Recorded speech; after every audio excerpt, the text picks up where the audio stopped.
también le va a entrar a hablar sin censura y sé porque lo hace desde la revista Contralínea y cuando sale al aire, sale en vivo, es nuestra colega Nancy Flores de la revista Contralínea, porque esta semana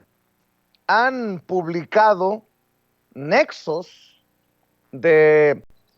Ernesto Zedillo y su familia con el narcotráfico, expedientes abiertos, ahora que ha regresado, ahora que ha salido de su cueva neoliberal, Ernesto Zedillo, creo que hay que hablar de esos expedientes abiertos por su pésima y corrupta actuación como presidente de la República, lo que ocasionó un gran daño al país, dice el maestro Miguel Vadillo en lo que se publica en la revista Contralínea. Nancy Flores, te saludo con mucho gusto, ¿cómo estás? Hola Vicente, buenas tardes a ti y a tu audiencia. ¿Cómo estás tú? Pues bien, y al pendiente de este tema, porque es algo que nos ha adelantado durante mucho tiempo el hijo del general Gutiérrez Rebollo, miembro de esta familia sin censura, el abogado César Gutiérrez Priego, quien ha estado insistiendo en estos vínculos de Zedillo y su familia con el narcotráfico, y ahora que Zedillo ha salido a criticar a los gobiernos o a los gobernantes populistas e ineptos en Latinoamérica, pues se hace realidad aquella frase de mi nana, que en paz descanse, que para criticar hay que tener la lengua larga y la cola corta, querida Nancy. Sí, fíjate que estamos recordando esos expedientes de Ernesto Zedillo a propósito de esta conferencia que dio, en la cual pues criticaba a los gobernantes latinoamericanos de izquierda, a los que llamaba populistas, ¿no? Y entonces pues revisar un poco si tiene este personaje político priista, expresidente de México, la calidad moral para decirnos, tanto a los mexicanos como en general a los latinoamericanos, que debemos regresar a esos regímenes de corrupción, sobre todo regímenes neoliberales que han generado una brecha importante entre ricos y pobres y que pues esta brecha ha dejado a millones de personas en situación de extrema pobreza o situación de pobreza. Y en ese sentido, pues estábamos revisando estos expedientes que tiene pendientes. No solo se trata de los vínculos de su familia política, los hermanos, el suegro,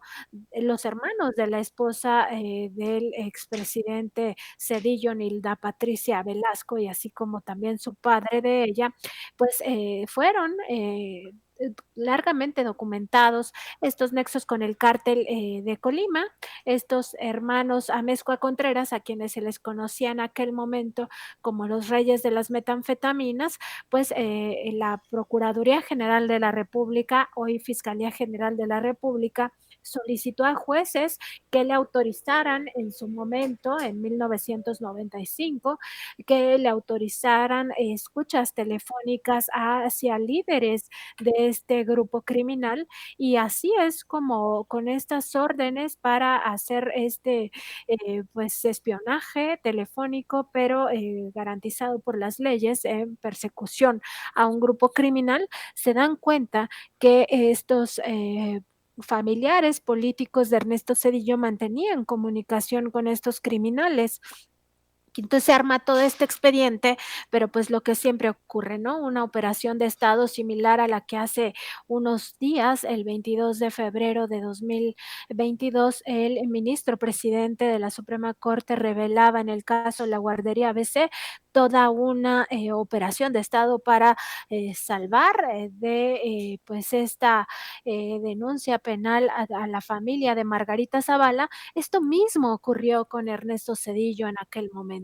Una operación de Estado para que ya no se investigara más estos vínculos de su familia política, toda la familia de Nilda Patricia, con el crimen organizado, específicamente con el cártel de Colima, y toda esta información pues se ocultó y, más lamentable, pues además quedó en la impunidad, ¿no? Entonces, este es un expediente que existió en su momento y que, pues tú mencionabas al general Gutiérrez López Rebollo, él tuvo acceso también a estas grabaciones porque él estaba al frente en aquel momento del área dedicada a pues hacer todas estas investigaciones. Se llamaba Instituto Nacional de Combate contra las Drogas y fue entre 1996 y 1997 la época en la que se hicieron estas escuchas telefónicas autorizadas por un juez, es decir, que serían prácticamente sí permitidas en juicios en contra de estos personajes, de estos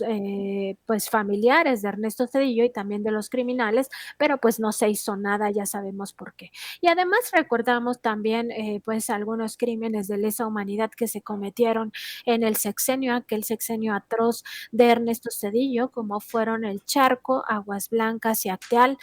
que ocurrieron en su gobierno y que también quedaron en la impunidad. Recordamos también toda la etapa tan terrible de las privatizaciones, ¿no? Que continuaron con pues muchísimo digamos, se profundizaron ya en este sexenio de Ernesto Zedillo, que quizá generalmente nos referimos a Salinas como el que privatizó prácticamente todo, pero en realidad Zedillo también tuvo un papel muy importante en esta entrega de los bienes de la nación hacia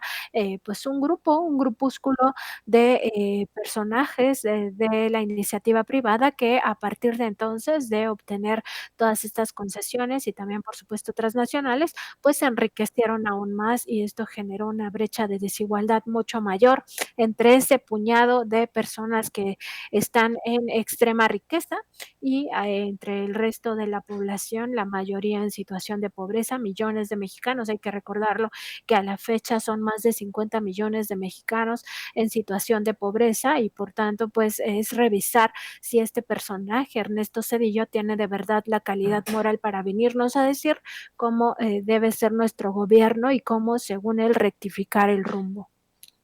Y básicamente